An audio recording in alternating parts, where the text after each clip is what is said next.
Hey everyone, Kyle once again. Yeah, welcome back to another video. I'm giving our thoughts on another trailer, which I know it's now a month away now. But just quickly to give my thoughts on for Doctor Strange and the Multiverse of Madness,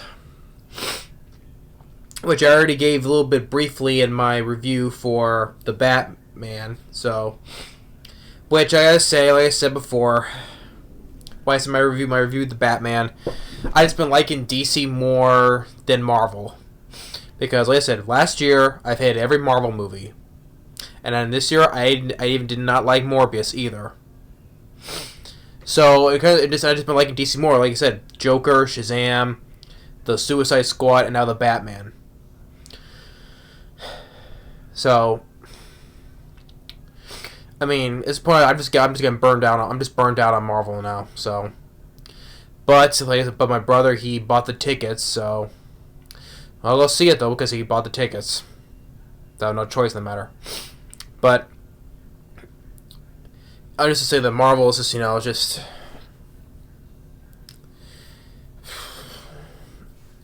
I mean, but anyway, more on that. I already said about that though. But in the getting back to the team of the trailer, after Spider-Man: No Way Home, which they both caused. Especially in him, Doctor Strange was treated more like an idiot in Spider-Man: No Way Home. Spider-Man somehow he be able to put himself back, his soul back into his body, which Doctor Strange was like, "Oh, how did you do that?" Or Spider-Man just trapped him in the mirror dimension. Spider-Man, trapped the most powerful sorcerer, the Sorcerer Supreme, in his own mirror dimension. And especially after when they mess up the spell, first like, oh, you could have done this. Why just you just did that after I did the spell? I mean, they could have just talked about the consequences afterwards. Before. So yeah, Doctor Strange. He was treated like an idiot in Spider-Man: No Way Home. But Peter Parker is also at fault too. So I already gave my thoughts on that. So, but after the Spider-Man: No Way Home, and saying that he's trying to do basically to try to control the multiverse. What he did, and Wanda telling him you can't control everything, and then he goes to Wanda, Scarlet Witch, which is after WandaVision, and he's asking about he's asking about the multiverse, and then Chechwell Javar comes back as Mordo, saying your desecration of reality will not go unpunished. And he gets put in these weird handcuffs. He's getting escorted by these robots that look like Iron Man / Ultron robots. And then he gets brought to some people we don't see though, but we hear Patrick Stewart's voice, and you see him slowly creeping up to him. He's saying, "We should tell him the truth." I'm sure, and I think it's also which also cracks me up. How whenever a Marvel trailer comes out now, I mean, it's to each their own. They can be surprised wherever they want to. But I've seen all these trailer reactions, how they're so excited, like, oh, this one's. They always say each Marvel movie is gonna be the best one, and they say after that there's gonna be the best one. They're always just so. They always tend to losing. I mean, yeah, I know they're reacting. It's their first time reacting to a trailer, but I'm saying, oh, this will be the best one yet. This is going to be the best one yet. I just find how everyone thinks it's going to be whenever a Marvel trailer comes out, it's like, oh, this is going to be the best one. They just lose their minds over it. I'm like, I watch it. I don't go shouting and screaming, oh, yeah, I'm so excited for you. But people get excited. People will have different reactions to when they watch trailers. I'm just not like that. But yeah, but I'm sure people are so excited. Oh, the return of Patrick Stewart, Charles Xavier in the multiverse, in the MCU now.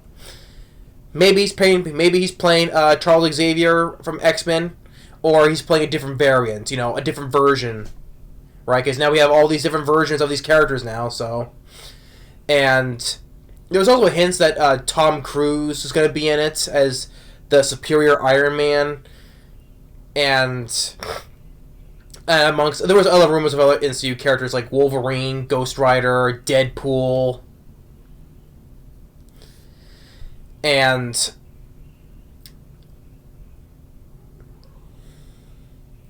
And then we get different versions of Doctor Strange as well. Like the dark version saying things just got out of hand. And you have Scarlet Witch saying, "You break the rules, you become the hero. I do it, I become the enemy." That doesn't seem fair. I'm like, you're just talking like you're a villain now. Like, oh, because since I become the enemy if I do it, and that's not fair that you become the hero. I mean, first of all, she's a villain already. I mean, WandaVision, which I did not like. I did not like WandaVision anyway because Scarlet Witch was the villain the whole entire time, taking a whole entire town hostage, keeping it all to herself, excluding everybody on the outside out, because she can live in her own little fantasy world because she's grieving on the loss of Vision. She's her mind is snapped after that. So yeah, I lost the band that I love, so I'm grieving, and I'm just gonna go to a town and take the whole town hostage and make it as my own little fantasy world with Vision in it. And also I'm gonna steal his body too as well. So yeah, I mean, I didn't care for that. I did not like that miniseries as well because she's a villain, live in her own little fantasy world. Because yeah, you lost your loved one, you grieve, okay, but doesn't mean you just go and take a whole freaking town hostage to suit your own fantasy needs. Yeah, so that's when she says you just further cement yourself as a villain now, Scarlet Witch. You know, so since Doctor Strange break the rules, he's the hero, but if I do it, I become the enemy, and that's not fair. Yeah, you're just further cementing yourself as a villain, Scarlet Witch. Which makes me have no sympathy for you now. And which, yeah, we see in the trailer, like it's like that house that we saw in WandaVision with a different version of herself.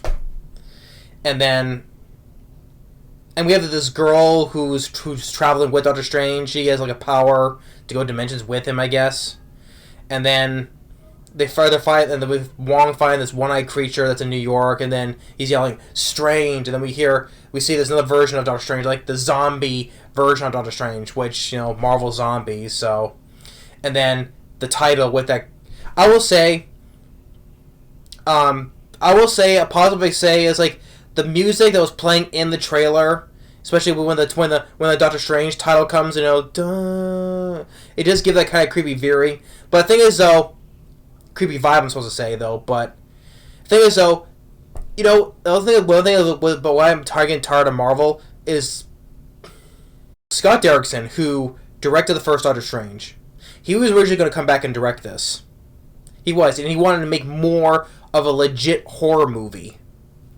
Because he directed horror films. Because Scott Derrickson, I like Deliver Us from Evil with Eric Bana and Edgar Ramirez. I like Deliver Us from Evil. And of course he's waiting his debut. His first film he directed that fifth Hellraiser film, Inferno. I wasn't a fan of the remake of the Day the Earth Stood Still. Well, there's another film that he's directed. I forget what was another.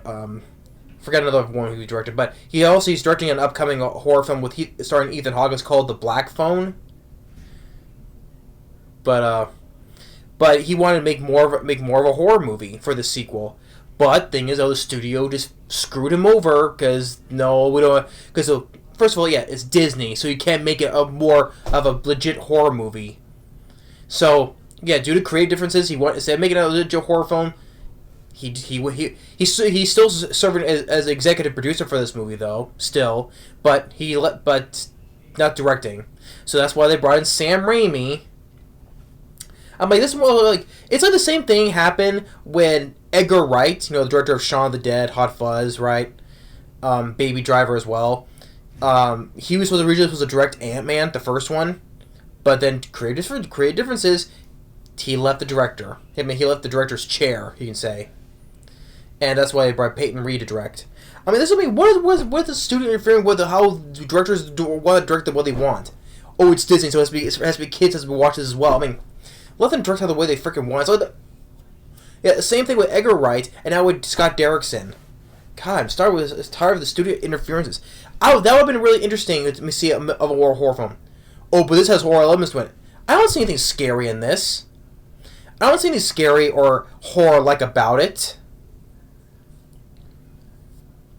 What, the Marvel zombie version of Doctor Strange, or what's what the thing Scarlet Witch 2? Oh, Sam Raimi's directing. Doesn't matter. Sam Raimi hasn't directed a film worth a shit in how long? Drag Me to Hell sucked. I don't care about the. Did I really? Well, okay, to be fair, I haven't really seen the prequel Oz and Great and Powerful, but it's a prequel to Wizard of Oz. It's kind of make a pointless story because it was connected to the original Wizard of Oz. How is it going to end? That's the thing I don't like about prequels, you know. So I overall don't really care about the Oz and Great and Powerful either. Spider-Man 3 sucked. Basically, the last one was Spider-Man 2 from 2004, and to me that was the best one in that trilogy he directed.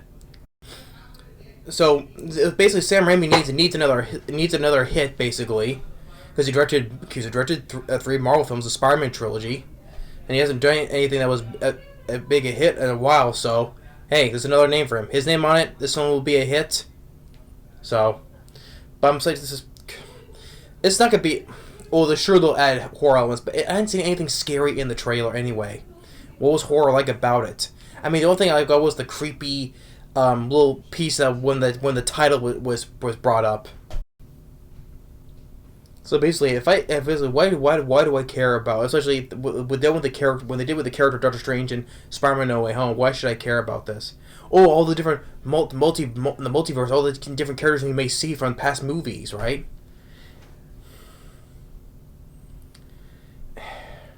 Well, I said my brother bought the ticket, so I have no choice but to see it anyway. So, but hey, I'll go in open-minded because hey, I always want to be proven wrong, right? I would like to like another Marvel film. The last one, what was the last one I liked? The last Marvel film I liked. What was the last one? I can't remember. Of course, I hated whenever last year. 2019. No.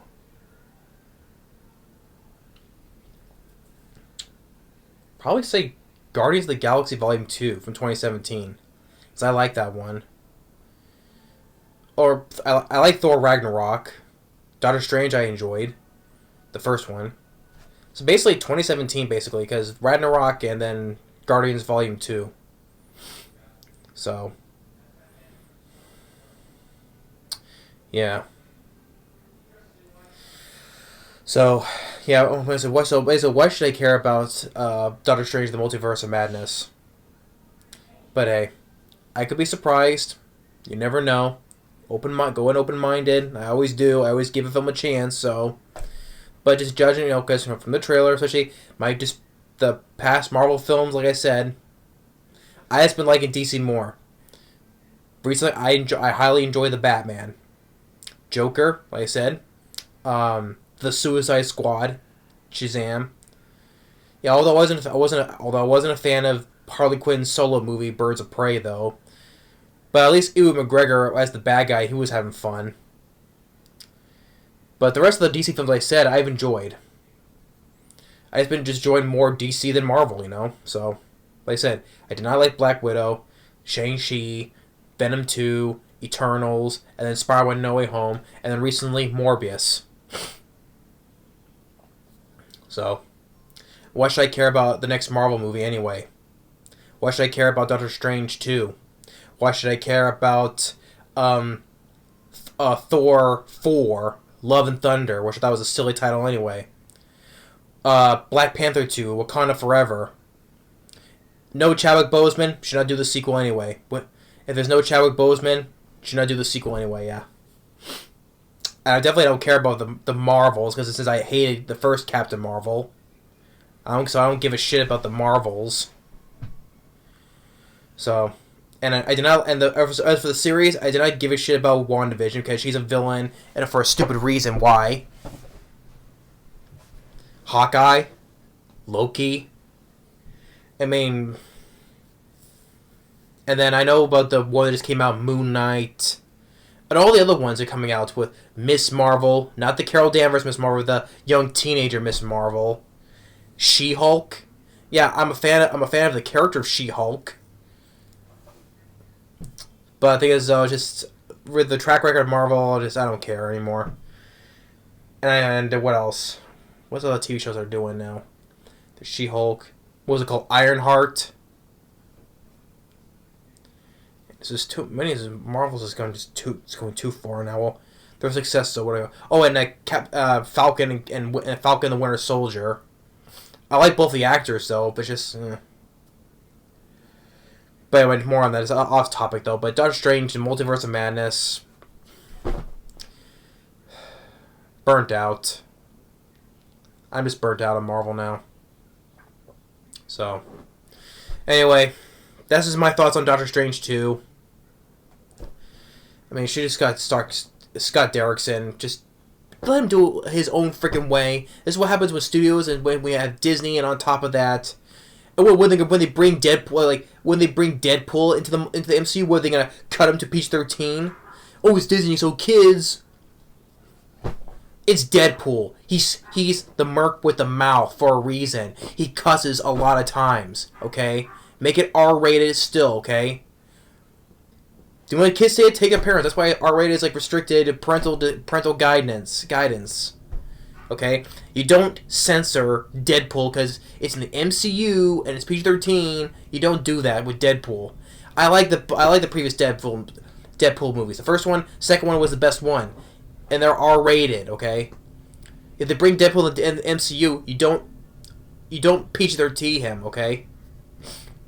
I'm gonna say because there's a rumor. I'm just bringing it up because that's a rumor that he may appear in the Multiverse of Madness. Because of all the multiverses, right? Patrick Stewart, like I said, he's probably not Charles Xavier, but he's probably a different version of him. So, but anyway, that's my thought on Doctor Strange for the trailer. It's a month away, so let's wait and see on it. Thanks for watching, and stay tuned for the next episode for the next anime episode review. Later.